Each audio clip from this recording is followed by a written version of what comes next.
Praise the lord. యేసు రక్తమే జయము. మన రక్షకుడు మన విమోచకుడైన యేసుక్రీస్తు పరిశుద్ధ నామములో అందరికీ వందనాలు. చిన్న ప్రార్థన ద్వారా ఉదయకాల వాక్య ధ్యానం చేసుకుందాము. పరిశుద్ధుడ మహాగణుడు అయిన దేవ యేసయ్య, సర్వాధికారి అయిన మీకు వేలాది వందములు కృతజ్ఞతాస్తుతి స్తోత్రం చెల్లించుకుంటున్నాను. దేవ ఉదయకాలం ప్రభు వాక్య భాగం ధ్యానిస్తుండగా వాక్య భాగం మాకు అర్థమవునట్లు సహాయం చేసి మీ కృపలో బలపరిచి నీకు మాదిరిగా మమ్మల్ని నడిపించమని ఈ చిన్న ప్రార్థన ప్రభువుకు యేసుక్రీస్తు అతి పరిశుద్ధ నామములో అడిగి వేడుకుంటున్నాను తండ్రి. Amen amen.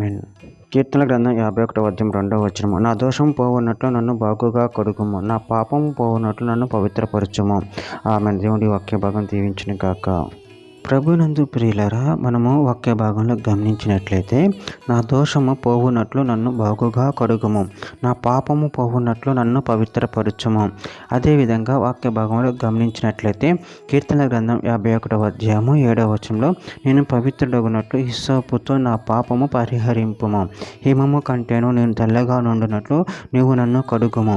హెబ్రీయులకు రాసిన పత్రిక 9వ అధ్యాయం 13-14 వచనాలలో ఏలయనగా మేకల ఎక్కవు ఎడ్ల ఎక్కవు రక్తమును మైలపడిన వారి మీద ఆవు దూడ బూడిద చల్లుటయే శరీర శుద్ధి కలుగునట్లు వారిని శుద్ధపరిచిన ఎడల నిత్యుడగు ఆత్మ ద్వారా తాను దేవునికి నిర్దోషినిగా అర్పించుకునే క్రీస్తు యొక్క రక్తము నిర్జీవ క్రియలను విడిచి జీవము గల దేవుని సేవించుటకు మీ మనసాక్షిని ఎంతో ఎక్కువగా శుద్ధి చేయును.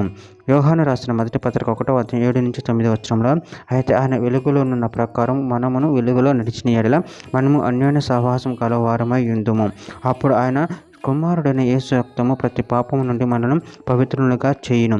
మనము పాపము లేని వారమని చెప్పుకొని ఎడల మనలను మనమే మోసపుచ్చుకుందుము మరియు మనలో సత్యం ఉండదు. మన పాపములు మనము ఒప్పుకొని నెడల ఆయన నమ్మదగిన వాడును నీతిమంతుడును కనుక ఆయన మన పాపములను క్షమించి సమస్త దుర్నీతి నుండి మనలను పవిత్రులుగా చేయును.